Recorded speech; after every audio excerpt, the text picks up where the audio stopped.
عليكم ورحمة الله وبركاته. الحمد لله الذي لم يلد ولم يولد ولم يكن له كفوا أحد. أشهد أن لا إله إلا الله وأشهد أن محمد عبده ورسوله.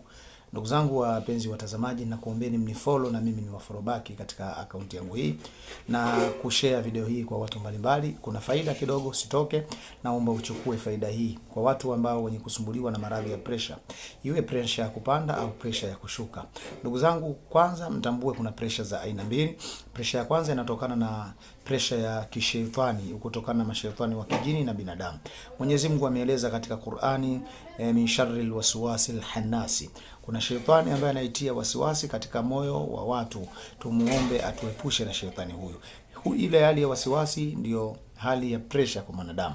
Lakini kuna pressure ya pili kutokana na watu waliotumia sana vyakula vyenye cholesterol na chumvi nyingi. Hii inapelekea sana kupata pressure, kwa sababu yale mafuta yanapojaa katika mishipa ya mwanadamu, hii inampelekea mtu kupata pressure, kwa sababu damu inakuwa haitembei sawa sawa katika mzunguko wake. Nikuombe inshallah kheri, kwa uwezo wa Mwenyezi Mungu Subhanahu wa Ta'ala, ukiwa na kesi hii tafadhali fuatilia dawa hii, na nakuomba ushare kwa watu mbalimbali, na anayetaka kutumiwa dawa hii, kutengenezewa na kutumiwa mahara kokote, basi kwa uwezo wa Mwenyezi Mungu inshallah kheri tunafanya hivyo. Utachukua namba yangu ya simu iko hapo juu, basi inshallah utaweza kuandaliwa dawa hii, na kwa muda wa siku 14 kwa mapenzi ya Mungu utapona kabisa maradhi ya pressure, na hautotumia tena dawa au kuendelea kutumia vidonge katika maisha yako. Chukua kitu cha kwanza, nenda katafute asali ya nyuki. Mwenyezi Mungu ameizungumza katika surati Nahari asali ya nyuki kuwa ni pozo kwa wanadamu, lakini wako miongoni mwa watu hawatafakari.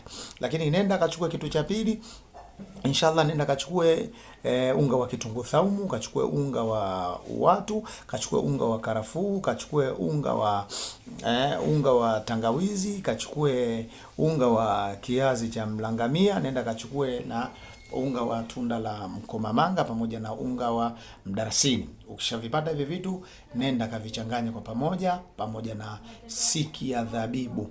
Siki ya dhabibu vijiko vitatu, nenda kachanganye vizuri, alafu mgonjwa akatumie kijiko kimoja asubuhi kabla hajala kitu.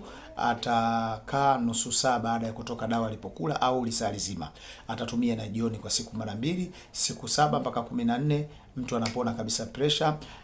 Ana kitambi, huyu mtu anakwenda kukaa sawa sawa, yale mafuta yanaondoka mwilini, na inshallah atakwenda kupona kwa uwezo wa Mwenyezi Mungu. Ni follow na nakuomba ushare video hii, na unaweza kunipigia simu namba yangu juu, basi inshallah ukapata dawa hii kwa uwezo wa Mwenyezi Mungu.